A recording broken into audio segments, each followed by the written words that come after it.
Hello friends, പുതിയൊരു വീഡിയോയിലേക്ക് സ്വാഗതം. നമ്മൾ ക്യാഷ് ട്രാൻസ്ഫർ ചെയ്യുന്നതിന് അതുപോലെ റീചാർജ് ചെയ്യുന്നതിനെല്ലാം യൂസ് ചെയ്യുന്ന ഒരു ആപ്ലിക്കേഷനാണ് ഗൂഗിൾ പേ. ഇതിൻ്റെ അഡ്വാൻറ്റേജ് എന്തെന്നാൽ ഇത് വളരെ കൺവീനിയൻ്റ് ആയ ഒരു ആപ്ലിക്കേഷനാണ്. നമ്മുടെ ഡെബിറ്റ് കാർഡ്, ക്രെഡിറ്റ് കാർഡ് ഇതിൻ്റെ ഇൻഫർമേഷൻ എല്ലാം നമുക്ക് ഈ ആപ്ലിക്കേഷനിൽ സ്റ്റോർ ചെയ്ത് നമുക്ക് പണമിടപാടെല്ലാം നടത്താൻ സാധിക്കും. അതിനാൽ തന്നെ ഡെബിറ്റ് കാർഡ്, ക്രെഡിറ്റ് കാർഡ് ഇതൊന്നും ക്യാരി ചെയ്യേണ്ട ആവശ്യമൊന്നുമില്ല. ഇന്ന് ഒട്ടുമിക്ക ഷോപ്പുകളിലും, അതായത് ചെറിയ ഷോപ്പ് മുതൽ വലിയ ഷോപ്പുകളിലെല്ലാം തന്നെ ഗൂഗിൾ പേ ആക്സെപ്റ്റ് ചെയ്യാറുണ്ട്. അതിനാൽ തന്നെ നമ്മൾ പേയ്മെന്റിന് വേണ്ടി കാർഡൊന്നും ക്യാരി ചെയ്യേണ്ട ആവശ്യമില്ല.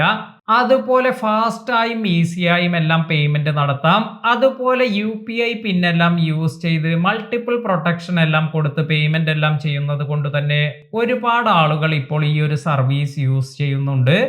എന്നാൽ കുറെ പേർക്ക് പറ്റുന്ന ഒരു കാര്യമാണ്, അവർക്ക് അർജന്റായി എന്തെങ്കിലും പേയ്മെന്റ് എല്ലാം നടത്തേണ്ട സമയത്ത് ചിലപ്പോൾ അവർ ഇതുപോലെ UPI പിൻ എല്ലാം മറന്നു പോകാം. അതായത് അവർ നേരത്തെ സെറ്റ് ചെയ്ത UPI പിൻ ഇത് ഓർമ്മയുണ്ടാകില്ല. അതിനാൽ തന്നെ പേയ്മെന്റ് ഒന്നും ചെയ്യാൻ കഴിയില്ല. അതിനാൽ തന്നെ എങ്ങനെയാണ് ഗൂഗിൾ പേയിൽ UPI പിൻ എല്ലാം ചേഞ്ച് ചെയ്ത് പുതിയ പിൻ എല്ലാം നൽകുന്നത് എന്നതിനെ കുറിച്ചാണ് ഇന്നത്തെ വീഡിയോയിൽ പറയുന്നത്. UPI ചേഞ്ച് ചെയ്യുന്നതിന് വേണ്ടി ആദ്യം നമ്മൾ ഇതുപോലെ ഗൂഗിൾ പേയിൽ ലോഗിൻ ചെയ്തിട്ടുണ്ട്. അതിനുശേഷം നമ്മൾ ഇവിടെ നമ്മുടെ പ്രൊഫൈൽ ഐക്കൺ ഇവിടെ ഈ വലതുവശത്തായി കാണാം. ഈ പ്രൊഫൈൽ ഐക്കണിൽ നമ്മൾ ക്ലിക്ക് ചെയ്യുക. ഇത്തരത്തിൽ ക്ലിക്ക് ചെയ്യുമ്പോൾ ഇവിടെ നമ്മുടെ പ്രൊഫൈൽ ഇൻഫർമേഷൻ എല്ലാം വരുന്നുണ്ട്. ഇതിനു താഴെയായി നിങ്ങൾക്ക് ബാങ്ക് അക്കൗണ്ട് എന്നൊരു ഓപ്ഷൻ വരുന്നത് കാണാം. അതായത് നിങ്ങൾ ബാങ്ക് അക്കൗണ്ട് കൊടുത്തിരിക്കുന്ന ഇൻഫർമേഷൻ എല്ലാം നമുക്ക് ഇവിടെ കാണാൻ സാധിക്കും.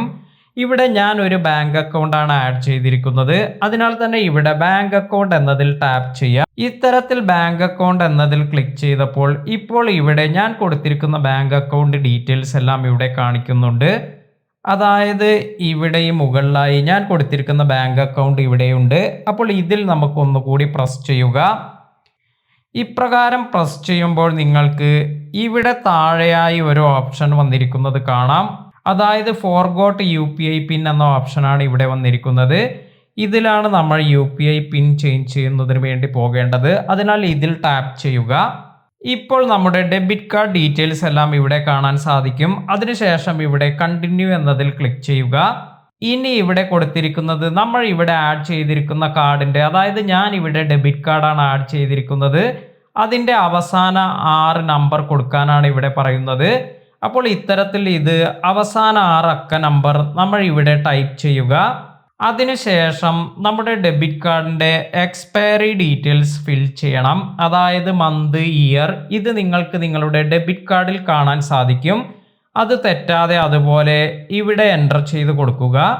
അതിനുശേഷം ഇവിടെ താഴെ വന്നിരിക്കുന്ന ഈ ഒരു ഐക്കണിൽ നെക്സ്റ്റ് എന്നതിൽ ക്ലിക്ക് ചെയ്യാം. ഇപ്പോൾ നമുക്ക് ഒരു 6 ഡിജിറ്റ് OTP വന്നിട്ടുണ്ട്. അതായത് ഒരു OTP നമ്പർ നമ്മുടെ മൊബൈൽ നമ്പറിലേക്ക് വരും. ഈ ഒരു OTP ഇവിടെ ഈ പറയുന്ന സെക്കൻഡിനുള്ളിൽ ടൈപ്പ് ചെയ്ത് സബ്മിറ്റ് ചെയ്യുക. ഇത്തരത്തിൽ സബ്മിറ്റ് ചെയ്യുമ്പോൾ നിങ്ങൾക്ക് അടുത്ത സ്ക്രീനിൽ എൻ്റർ UPI പിൻ എന്നൊരു ഓപ്ഷൻ കിട്ടും. ഇവിടെ നിങ്ങൾക്ക് പുതുതായി നിങ്ങൾ കൊടുക്കാൻ ഉദ്ദേശിക്കുന്ന UPI പിൻ ഇത് നിങ്ങൾക്ക് ഇവിടെ ടൈപ്പ് ചെയ്ത് കൊടുക്കാം. അതിനുശേഷം സബ്മിറ്റ് എന്ന് കൊടുക്കുമ്പോൾ ഈ ഒരു UPI പിൻ ഇത് റിപ്പീറ്റ് ചെയ്ത് ഒരു വട്ടം കൂടി കൊടുക്കാൻ ആവശ്യപ്പെടും. അപ്പോൾ ഇപ്രകാരം ഇത് കൺഫർമേഷന് വേണ്ടി ഒരു വട്ടം കൂടി നമ്മുടെ ഈ പുതിയ UPI പിൻ എൻ്റർ ചെയ്യുക. അതിനുശേഷം ഓക്കെ എന്ന് കൊടുക്കുക. ഇപ്പോൾ നിങ്ങളുടെ പുതിയ UPI പിൻ സെറ്റ് ആയിട്ടുണ്ട്. ഇനി നിങ്ങൾക്ക് ഈ പുതിയ UPI പിൻ യൂസ് ചെയ്ത് നിങ്ങളുടെ ട്രാൻസാക്ഷൻസ്, നിങ്ങളുടെ പേയ്മെന്റ് എല്ലാം ചെയ്യാൻ സാധിക്കും. അപ്പോൾ വളരെ ഈസിയായ ഒരു മെത്തേഡിലൂടെ നമ്മുടെ ഗൂഗിൾ പേയുടെ UPI പിൻ നമുക്ക് റീസെറ്റ് ചെയ്യാൻ സാധിക്കും. ഇന്നത്തെ വീഡിയോ നിങ്ങൾക്ക് എല്ലാവർക്കും ഉപകാരപ്പെട്ടു എന്ന് കരുതുന്നു. വീഡിയോ ഇഷ്ടമായെങ്കിൽ ലൈക്ക് ചെയ്യാനും ഷെയർ ചെയ്യാനും മറക്കാതിരിക്കുക. പുതിയ അറിവുകളുമായി മറ്റൊരു വീഡിയോയിൽ കാണാം. താങ്ക്